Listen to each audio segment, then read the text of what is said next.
moves. Cameras on the ceiling spin left and right. At the end, a heavy door slides away and Block A appears. A dim hall stretches ahead with bunks stacked 3 high.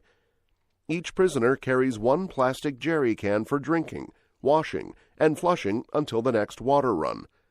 First night rules travel fast. Find floor space, greet the eldest man, hand him your only cigarette or small note, and sleep with shoes on. Thieves work quickly. Lose your sandals and you might face court barefoot months later. When the iron door slams shut, city noise fades. Only a pipe drip and soft prayers fill the dark. A thin moon hides behind clouds. Men wonder if they will ever feel free air again. Outside, traffic on the Lagos-Badagry road keeps going, but inside, time freezes, trapped between concrete and wire. Freedom feels far away. How Kirikiri overflowed.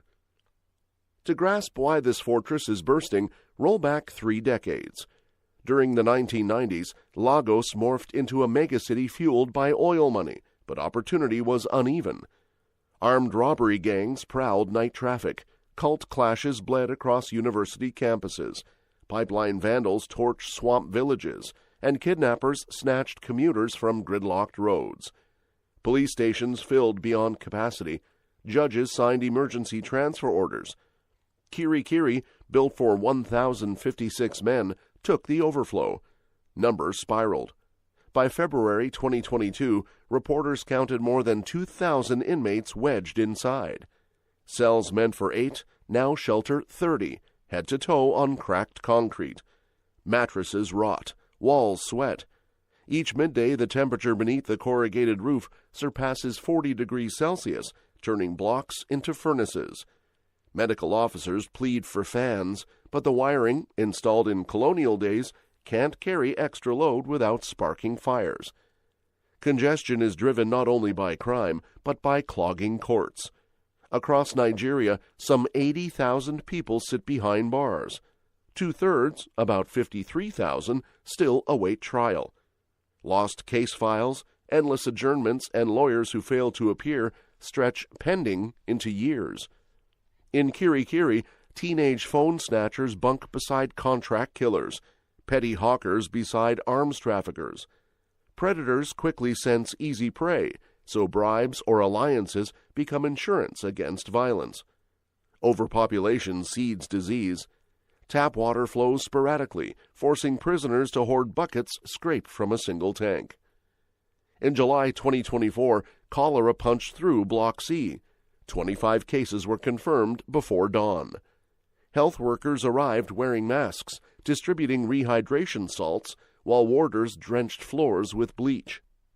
Such outbreaks reveal a cruel equation. Too many bodies, too little space, zero margin. Public fear of gangs keeps support for crackdowns high, yet families of remand inmates protest outside courthouses, waving placards reading, "Delay is injustice."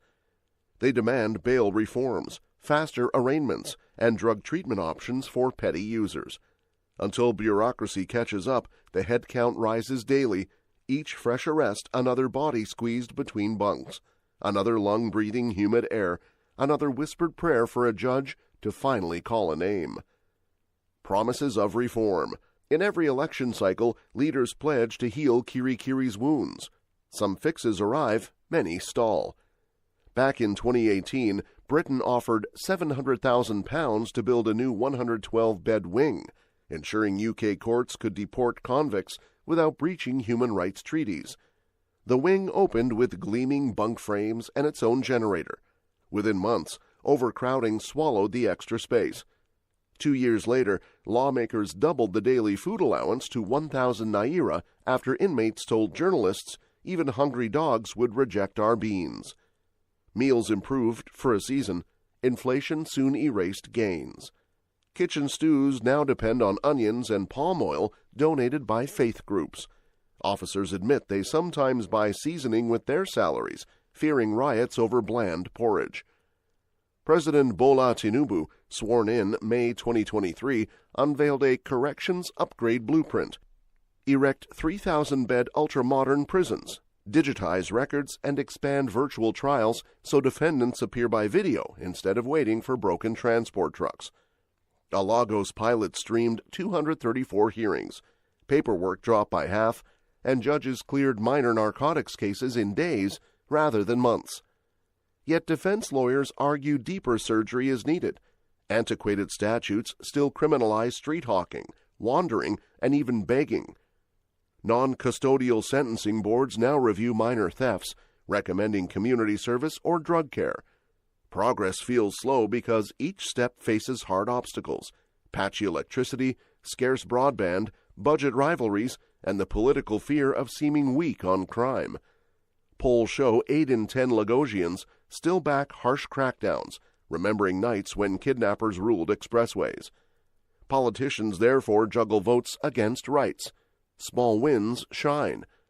A mediation center settled 600 landlord-tenant disputes last year, sparing both sides jail time. An NGO installed solar lamps along Block D, reducing night assaults. Another group trains paralegal aides so inmates can file their own motions. These pockets of progress resemble seeds on cracked asphalt, fragile, yet proof that with patience and funding, green shoots can push through concrete. Stakeholders insist momentum must continue. 24 hours of survival. Dawn breaks with a siren that rattles every rib. At 5 a.m., steel doors crash open, and guards in black fatigues bark head counts.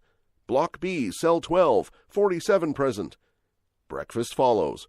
Watery beans ladled through a hatch. No dining hall exists. Men crouch by bunks, guarding their share from hungrier neighbors. Morning yard is an L-shaped strip ringed by mesh. Prisoners jog in circles, then drop for push-ups while bare feet slap hot pavement. Talking across blocks is banned, yet coded whistles share gossip about arrests and bribe rumors. At 10, everybody is back for inspection. A warden sweeps torchlight across faces, hunting fresh injuries or hidden phones. One handset can trigger collective punishment. Water taps shut, bulbs removed, night patrols doubled. By noon, the corrugated roof turns Block C into an oven. Sweat pools, tempers flare. The lucky own a plastic bowl for scooping water. The unlucky beg. Bleach stains corridor floors to fight cholera, but the stench of sewage lingers. Even breathing feels like drinking soup. Lunch, rice slicked with palm oil, arrives late, escorted by swarms of flies. Afternoons drag. Some men carve chess pieces from soap. Others trade Bible verses for cigarette papers. An informal university meets under a single bulb where an ex-teacher drills nouns and multiplication tables. When generator fuel runs out, the lesson ends mid-sentence. Sunset brings a scramble for bucket baths. Privacy is a concept forgotten long ago. Security never naps. 4 ascending fences bristle with wire. Vibration sensors buried beneath gravel trip floodlights, if anyone digs. After the 2023 Kuje jailbreak, Kirikiri added drone patrols streaming night vision footage to a new control room. Cameras zoom to read tattoo lines, and a rapid response squad waits behind steel doors. As darkness seals the blocks, prayers rise, hoping tomorrow's siren still finds every man breathing. Faces, favors, and the final question. Step beyond statistics and meet the people. In Cell 19 sleeps Jide, a 24-year-old student taken during a campus raid. 2 years later, his file remains missing. He shares one lower bunk with 3 strangers and fears cholera more than rival gangs. Across the aisle, Stone, once a highway robber, traces bullet scars like railway tracks and says, "I learned to read here. The Bible is my new machete." Money, though, rewrites rules. In April 2025, social media celebrity Bobrisky arrived to serve 6 months for currency abuse. Rumor says 35 million bought a private cell, air conditioning, and weekend passes. Officials deny everything. Inmates point to a generator's steady hum behind one wall as proof. If cash opens doors, where does that leave the penniless? Not all is bleak. A charity-stocked library passes dog-eared novels from bunk to bunk. Volunteer teachers coached 200 candidates for secondary exams last year. 30 passed math and English. An NGO trains paralegal aides so inmates can draft motions that shave months off court. Cameras on the ceiling spin left and right. At the end, a heavy door slides away and block A appears. A dim hall stretches ahead with bunks stacked 3 high. Each prisoner carries one plastic jerry can for drinking, washing, and flushing until the next water run. First night rules travel fast. Find floor space, greet the eldest man, hand him your only cigarette or small note, and sleep with shoes on. Thieves work quickly. Lose your sandals and you might face court barefoot months later. When the iron door slams shut, city noise fades.